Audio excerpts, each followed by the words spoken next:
We're here with Bridgewater football head coach Mike Clark. Another win at Washington and Lee. You had talked last week about your team holding two straight offenses under 200 yards, but those were teams maybe struggling to find playmakers on that side of the ball or with injuries. Surely it'd be a lot harder against a Washington and Lee team that's generally in the top 20 in the nation in rushing, and you guys did it again, holding them under 200 yards of total offense. Well, I think it was a credit to our defense. I thought with the exception of two explosion plays that W&L got in the first half that were both scoring opportunities, I think they probably held them under 100 yards, when they have to earn it. That's kind of been our MO. I also think our offense really stepped up and did a nice job. There's one place where W&L's offense wasn't going to be a threat, and that was sitting on the sidelines. And if I'm not mistaken, we had the ball for over 42 minutes in that game. And in the first half, when you put an offense like Washington and Lee, they only had 17 plays in the first half.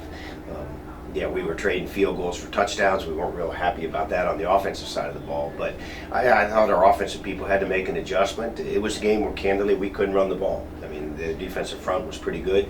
They were able to get control of the line of scrimmage. We had to kick into passing mode, but I think we were consistent, and in the end, it was kind of a team win, and the defense really showed up in the second half and held them down. I think their offense never played enough to get into a rhythm. In most offenses, you got to play, but when you want to play 47 plays, I'm sure that the offensive coordinator had a lot of things on the call sheet he wasn't able to get into and call.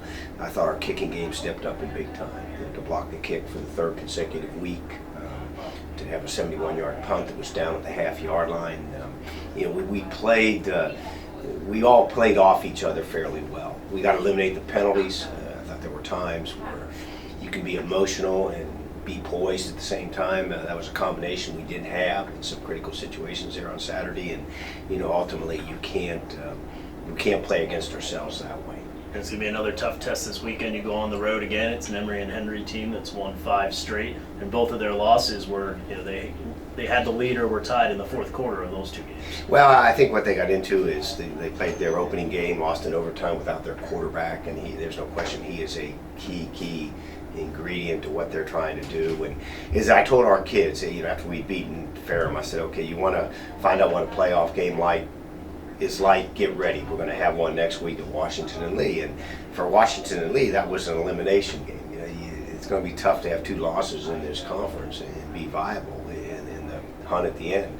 So they were able to get through that. But one of the characteristics of playoff football too is you got to go out on one Saturday, you lay it on the line, and then you wake up on Sunday, and your reward is now I got to go do something that is more difficult.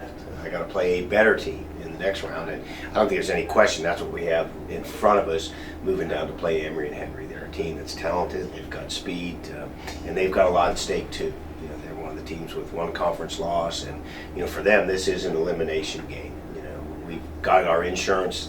I don't want to have to use it, but we're going down there with our eyes open, knowing on Monday what we were going to have to face this Saturday. And one of the strengths of that team is on the defensive line. They had 2 players in particular I was surprised were still here. Turns out they're both fifth-year seniors. You go back to 2016, and they made a huge impact in that game. Devon Keith and 6 tackles for loss and 3 QB pressures. Fleener, who had been on the field a little for JMU, returned an interception for a touchdown. Those guys are still there. So your offensive line, which despite some of the running issues last week, has played really well this year. That's a big test for them. There's no question. When you talk about, you see it on our team, what a 5th-year senior does. We've got it at the quarterback position.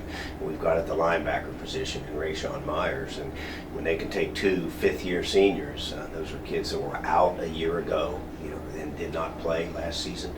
One due to injury and one due to some issues off the field.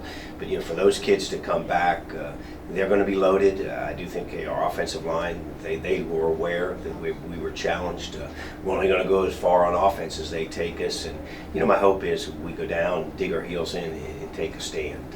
I remember when the season started, and I think at one time on one of our assessments, we do a lot of them, I wrote down my goals, and one of my goals was I wanted to be a viable player, in the conference picture in November.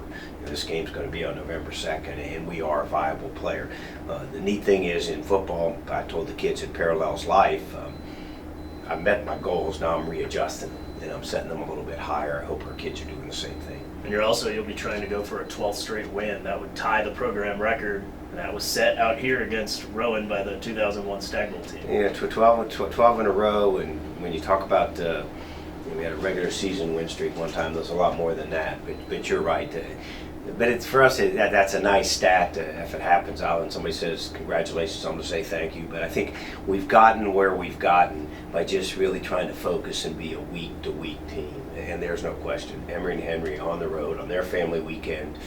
It'll be a great atmosphere to play in, but there's enough challenges to come. That better be our singular focus, and all the peripherals will take care of themselves.